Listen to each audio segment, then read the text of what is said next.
Gece şehrin görünüşü. Gece bir düşünelim. Yani oluyor lan. Gece neyle havadan böyle. Görüyor musunuz? Maşilleri. İyi karınca yani. İyiden havadan.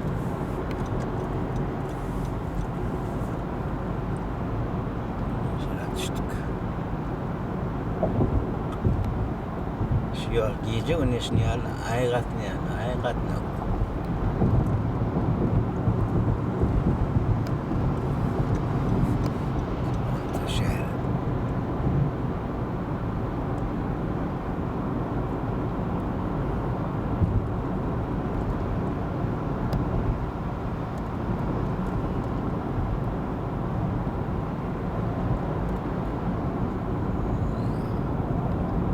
Belliler var. Sıra yandı. Yerden saat 5-6'da oturtamamışım yani. Sıralar yan. Her gün işine yetişmeli. Saat 9'da işin başında olmalı. Ne becerçenler. Ne bağlı. Ne çizmen işleyenler. Çizmen işleyenler var. Ki var.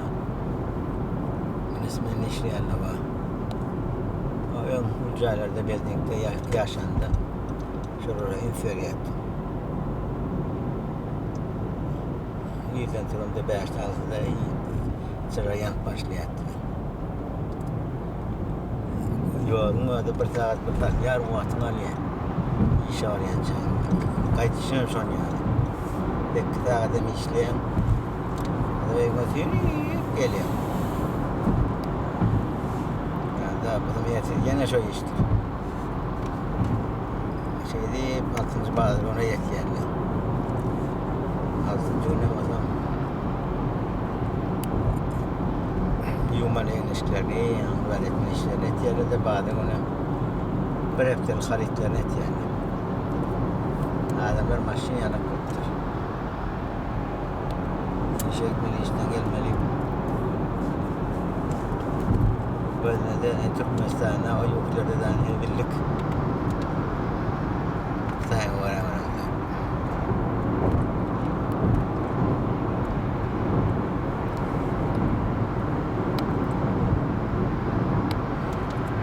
İnşaatı vardı çok önemli bir şey var.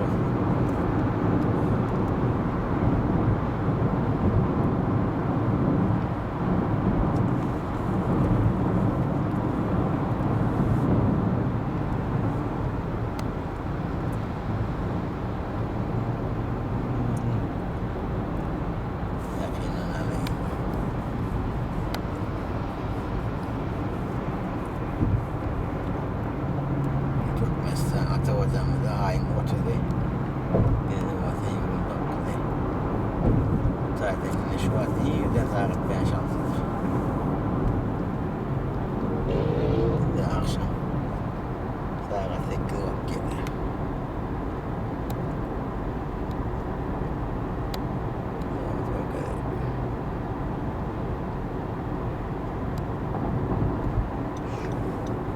Şu an 100 bine sık koyamaz şimdi.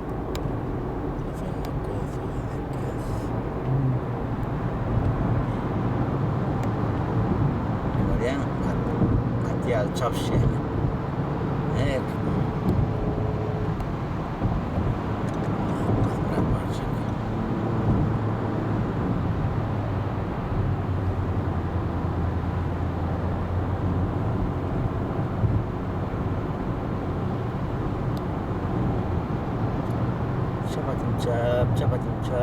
Çapadım çap diye aydın attı. Vallahi aydın nerede?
geliyor yani cengelin havadan, gündüzün havadan tutar.